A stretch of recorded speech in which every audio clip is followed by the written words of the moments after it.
Hello and welcome back to my channel. My name is Ali and here I just talk to myself about books and then someone, maybe you, maybe not, watch this at a later date. Today I bring you a very delayed, because I forgot to film it last week for reasons that I will explain in a minute, a very late mid-year check-in of everything I've read so far, what I'm excited for in the future. So let's get started.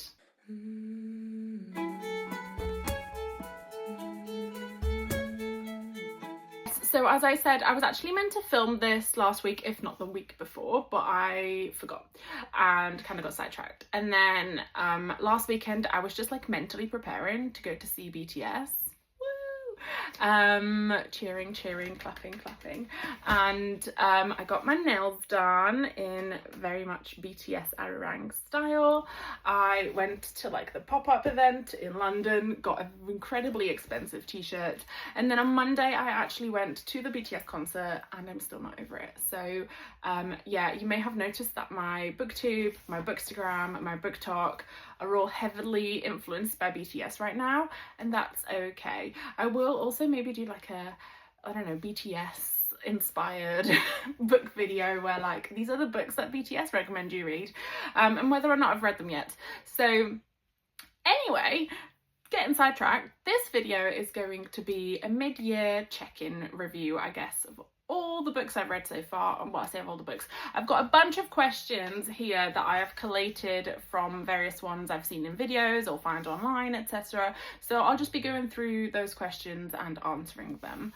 So first question is the best book I have read so far this year.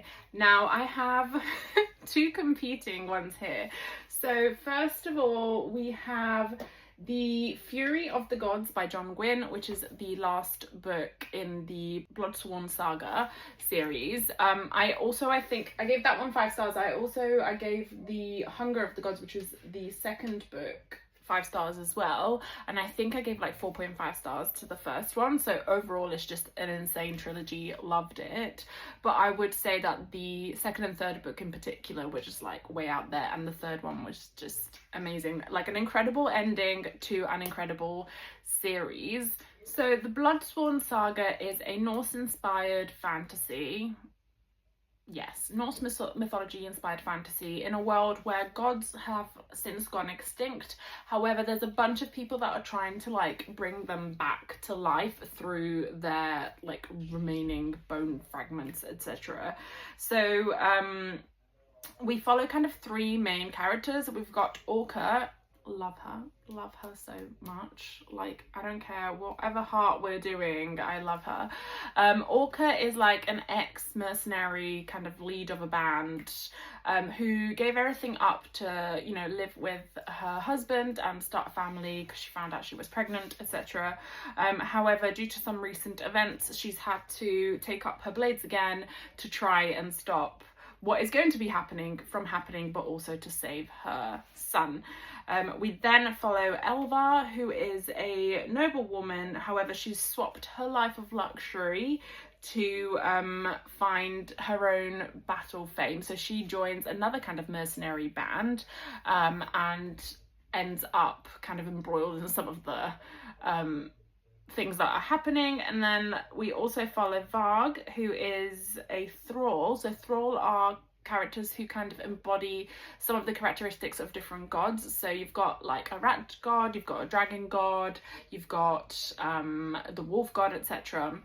And they can kind of like not shift, but they've got some kind of powers that that embody the god that they're kind of descendant of. However, in this world, because the gods were kind of like beaten and extinct, they become like almost like slaves to like kings, etc., to be used as like weapons. So he is a thrall. He is on the run from the son of the master that he murdered, which he doesn't remember what happened really, and again becomes a part of this mercenary band known as the Bloodsworn. There are kind of like 3 POVs, and then their paths converge throughout the trilogy. There is heartbreak, there is found family, there is like shocking events. John Gwynne is an amazing author, and yeah, that series definitely as a whole is a 5-star series, but in particular, as I said, the second and third book more so were just definitely probably some of my favorite reads of this first half of the year. The second one that I'd really want to mention is this series here, the Bound and the Broken series by Ryan Cahill. Another book that I think is probably one of my favorite reads of this first half of the year is actually Of Darkness and Light, which is the second book in, mind you, Of War and Ruin was also awesome, but Of Darkness and Light in particular I really enjoyed.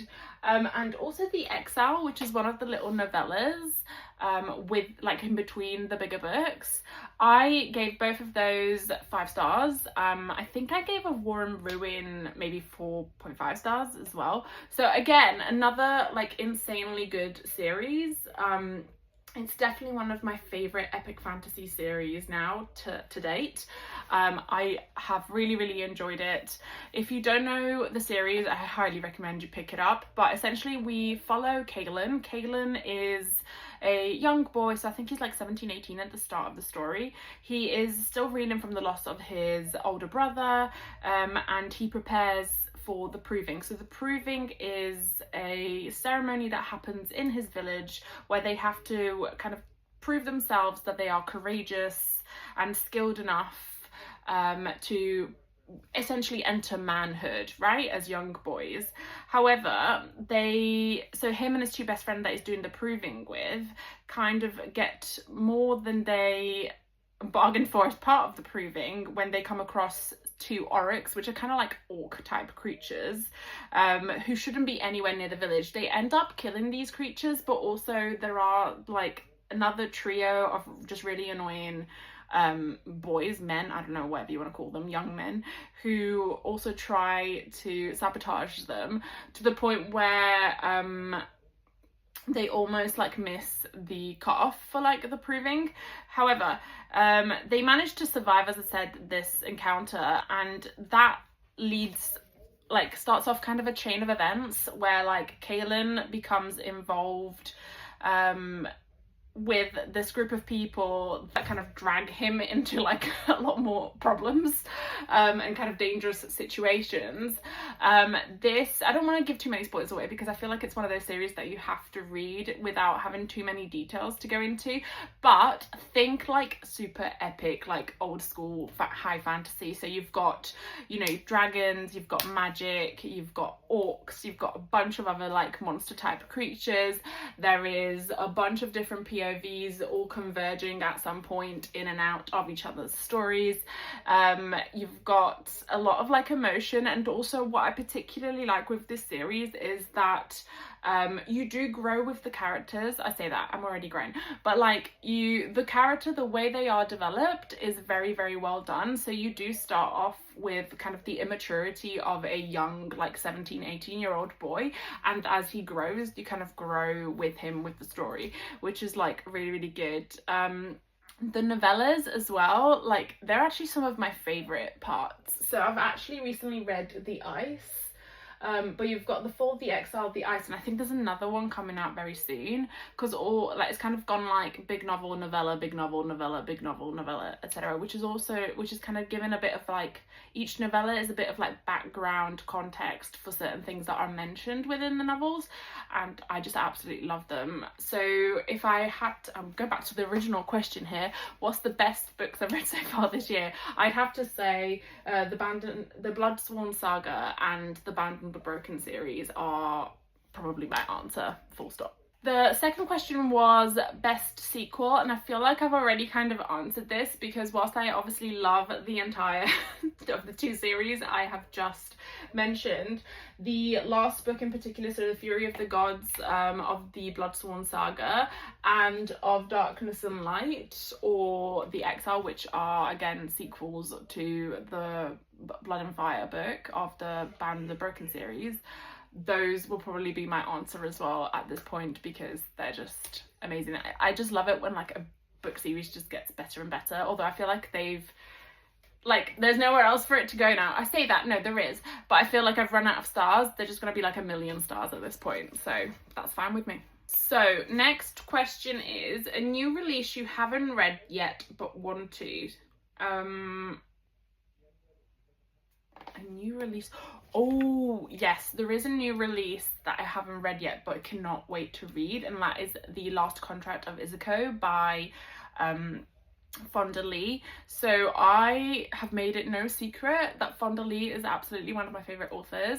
Her Greenbone Saga is again one of my favorite series of all times, and I have recently read The Breath of the Dragon, which is a book that she wrote with Shannon Lee, which follows kind of like this martial arts YA setting, and really reminds me of like the younger Dragon Ball like tournament episodes, which is really good and really fun. But yeah, that actually the sequel to that book is coming out later this year, which is quite cool. But The Last Contract of Izuko was recently released. I have bought or pre-ordered the Broken Binding version, and that isn't arriving until September. However, I have got the audiobook that I might try and crack open before that, because I don't know if I'm patient enough to wait till September. But yeah, that's one I'm really looking forward to. I'll quickly read you the blurb of The Last Contract of Izuko. Also, I got to meet Fonda Lee and it was amazing. Izuko is a legendary sword woman, but every legend has come to an end. When her longtime client unexpectedly retires, she plans to follow, to walk out into the frozen wasteland of their planet with her head held high and her family enriched by her legacy. But when a competitor offers her a final mission, it's one she can't refuse. Soon, she's thrust deep into a world of corporate espionage, duty-bound duels, and shadowy secrets. What she uncovers will change humanity's existence in the stars forever. I'm super excited. It's kind of like a space-based fantasy. I don't think it's like super sci-fi, but I think it is a space-based fantasy, and we all know that that is the subgenre that I've ended up really enjoying as per my little stint into Warhammer 40k. But yes, so if I had to pick one book that I'm like super excited for that has already been released that I have yet to read, it is definitely that one. Next question is, what has been my biggest disappointment? So a hyped or highly anticipated book that has let me down. I kind of have two answers for this. So one that like, it wasn't bad but definitely overhyped, and then one that I actually ended up DNFing and I had been looking forward to it for ages. So I'll start with the latter. So I ended up DNFing A Deadly Education by Naomi Novik. I had heard really good things about this series, and I had the book for quite a while and was very much looking forward to reading it, and then it was chosen as the SFF Waterstones book club that I'm a part of book for, when was it? I want to say like June? Yeah, for June. And I ended up DNFing it. Like I can't even explain to you what it's about because I didn't care, but also I just really couldn't stand the writing style. I really struggled, and it was starting to put me in a reading slump. But yeah, I really struggled with the way it was written. I didn't really care for the characters, and therefore I didn't really care for the stakes or the plot or anything like that. So unfortunately for me, that ended up being quite a big disappointment, and one that I didn't even like want to persevere through. The other one that I think was like insanely overhyped, and I did a whole video about this, so if you want to go watch that instead of me rehashing it on this video, please feel free. I'm pretty sure I've put it as a short on YouTube, and then if not, it's on my Bookstagram and on my book talk as a review as well, and that is none other than Bloodbound by Ellis Hunter. I had heard nothing but like insanely good things about this book, so it was very hyped up. I was very excited to read it, and I think because of that hyping I had incredibly high expectations, which unfortunately it just didn't meet. I don't think it was necessarily a bad book, but it also was not a good book. Definitely not as good as like everyone was making it out to be, in my opinion. Obviously if you enjoyed it, then good for you, I'm very happy for you. Unfortunately for me, it just was disappointing. I felt like the character depth and the character relationships were just not developed enough for me to like care enough, especially given what happens, and the world building was like minimal at best, which unfortunately for me is like quite an important aspect, unless it's something like a little romance book, things like that. But if you're going to do fantasy, I need that world building. So sadly for me, that was disappointing. And kind of related to this, the next question is, what was the biggest surprise? So a book that I went into with low expectations but ended up loving. Now, I have an entire series for this, and I wouldn't say that I went into it with low expectations. I just went into it with no expectations. I don't really know anyone that's read it. I had seen it online, etc., but I just myself did not really like look at too many reviews of it, and just had no particular expectations about this series. But I did end up really enjoying it and like low-key loving it, and that is none other than oh god, I don't actually know what the whole series is called, but Black Sun by Rebecca Roanhorse. So what even is this called? Oh, Between the Earth and Sky series. So I ended up giving the entire series like 4 stars, like a really good high 4 stars, I would say. I ended up really enjoying this series, and as I said, I kind of went into it without any particular expectations, so it was a really good surprise that I enjoyed it as much as I did. Also, these editions, again, by Broken Binding, so good. I will read you the blurb of this because I'm just terrible at describing what this book is about. So in the holy city of Tova, the winter solstice is usually a time of celebration and renewal, but this year it coincides with a solar eclipse, a rare celestial event prescribed by the sun priest as an unbalancing of the world. Meanwhile, a ship launches into a distant city bound for Tova and sets to arrive on the solstice. The captain of the ship, Xiala, is a disgraced teak whose song can calm the waters around her as easily as it can warp a man's mind. Her ship carries 1 passenger. Described as harmless, the passenger Serapio is a young man, blind, scarred and cloaked in destiny. As Xiala well knows, when a man is described as harmless, he usually ends up being a villain.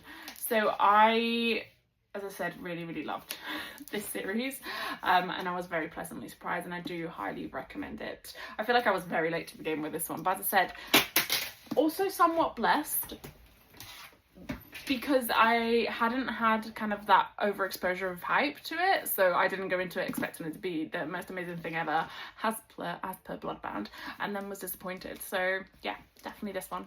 Next question is favourite new author. So which author did you read for the first time this year and instantly fall in love with?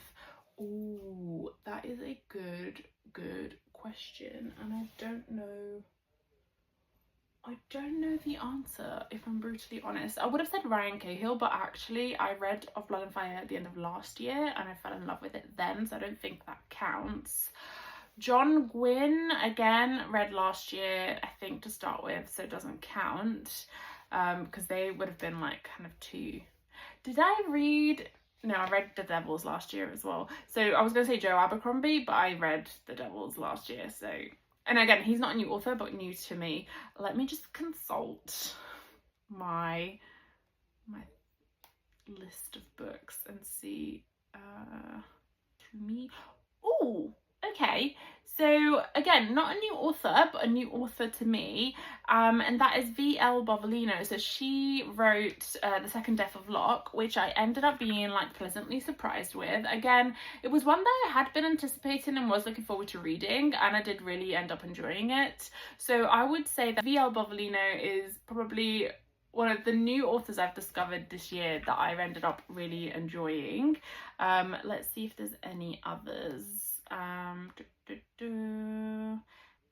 Ooh, what about actually Melissa K. Rorich? I did end up really enjoying her series, which is the Lady of Darkness series, and she was again a new author to me, and I did really enjoy that. So if you're into like Throne of Glass, but with kind of like the romance level of Akhtar, that is a good one to check out. And then maybe like another new author to me is Rosie Hewlett. I have been looking forward to reading her Medusa retelling for a long time because I love Medusa, as I've said many times, and I'm yet to find a retelling that's really satisfied that Medusa hunger. But I did read Medea recently, and I ended up really enjoying it. Like to the point where I'm like, maybe she's one of like my favourite retelling authors, although I want to give it a couple more books to like really cement that in place So yeah, I'd probably say, sorry, that's really not like a concise answer, but probably those three authors are kind of like ones that are new to me this year and I've ended up really enjoying, and I'm looking forward to more books from them as well. Next question is newest fictional crush or favourite characters. So which character stole my heart? And this is like 100% easy. I have to say Orca from the Bloodsworn saga. I adore her. She is amazing. I love her. I drew her. I'll put a little picture up here.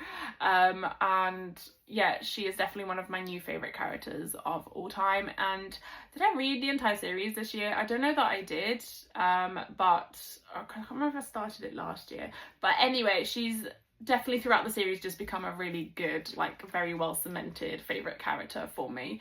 And she will remain so for forever, I think. And then I have, what is the most beautiful book cover? I have so many, like literally anything by Broken Binding that I've read this year is beautiful and insane and I love it. I think like this one is stunning, which is the Book of Fallen Leaves. I've yet to read this, but I did get this year. I've also got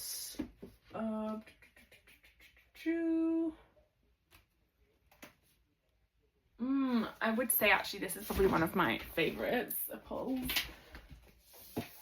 That is The Poet Empress. I did read this year. Again, another really, really good book that I ended up really enjoying. And this is probably one of my favourite covers ever. It's just so beautiful. Like I love the kind of like sepia colouring. The actual naked hardback. Beautiful. And this is an Illumicrate one, by the way. So Illumicrate absolutely smashed it out of the park with this one. And the sprayed edges as well, insane. So yeah, this was like another really, really good book that I ended up reading this year. Highly recommend. And yeah, definitely one of the most beautiful I have for the first half of the year. And then last but not least is, what do you need to read by the end of the year? What are my top priorities? Again, to read more of my series. So as you all know, I've been picking out a series a month to read in its entirety using my book pot of fate. So I've written down every series that I own already that I've been sitting on my shelves that I haven't read, and I've been picking one out every month to read. I would really, really like to finish, because I did start this and I didn't end up finishing it, the Dandelion saga, is that what it's called? The Dandelion Dynasty series. So I've read The Grace of Kings, really, really loved it. I feel like it would work really, really well as a standalone as well. But I do have the other 3 books of the series to get through. I would really love to read Nevernight by J. Christoph. And I would really like to get to the Bone season series at some point before the end of the year. But saying that, it's not complete yet, and I'm like, do I just wait and binge it all when it's complete, or do I just read what I've got so far and kind of get on with it? I also would really like to read a couple more Stephen King books this year, particularly over summer. I don't know why, I'm feeling like a Stephen King summer. So I do have a couple of books by Stephen King that I want to get to, and is there any others in particular? Obviously ACOTAR 6 is coming out later this year. Definitely want to read that. We'll be reading it as soon as it comes out. Don't care. Judge me all you want. I'm basic like that. Don't care. And what else? There's just so many books, to be honest, that I don't know. I just want to read as many as I can, as many good ones as I can, and enjoy them. So that's kind of like my priority for the rest of the year. So yeah, that was a chaotic catch up of the situation. If we are looking at stats for the year to date, I say that because actually we're now currently in July, but I have read to date, so we're kind of like mid-July at the moment, 51 books, which is 23,483 pages. The majority of them have been fantasy books, as usual. Then we've got romance, LGBTQIA+, young adult, historical, literary, science fiction, and then it kind of peters down from there.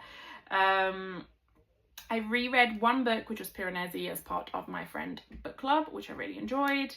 I might end up rereading Love Hypothesis again because the film's coming out in September and I literally cannot wait. The author I've read the most of this year at the moment is Melissa K. Rowrich, because I read her entire Lady of Darkness series. I do still have the novella to read, and also I will end up having read all of the Ryan Cahill books, I would hope, by the end of the year. So actually this goes into the previous question. I really want to end up finishing Of Empires and Dust, which is the last book currently out of the Bound and Broken series. And yeah, I think in terms of rating, I've had a few like between 4 and 5 star books, quite a good like amount, I would say, and my average star rating at the moment is 3.77. In terms of DNF'd books, I think I've only got a couple, so not too bad, and also I'm being better with DNFing books that I really don't want to read, which is good. But yes, thank you so much for watching. If you enjoyed the video, please do pop a like, and if you would like to see more, please do subscribe, and I'll see you soon.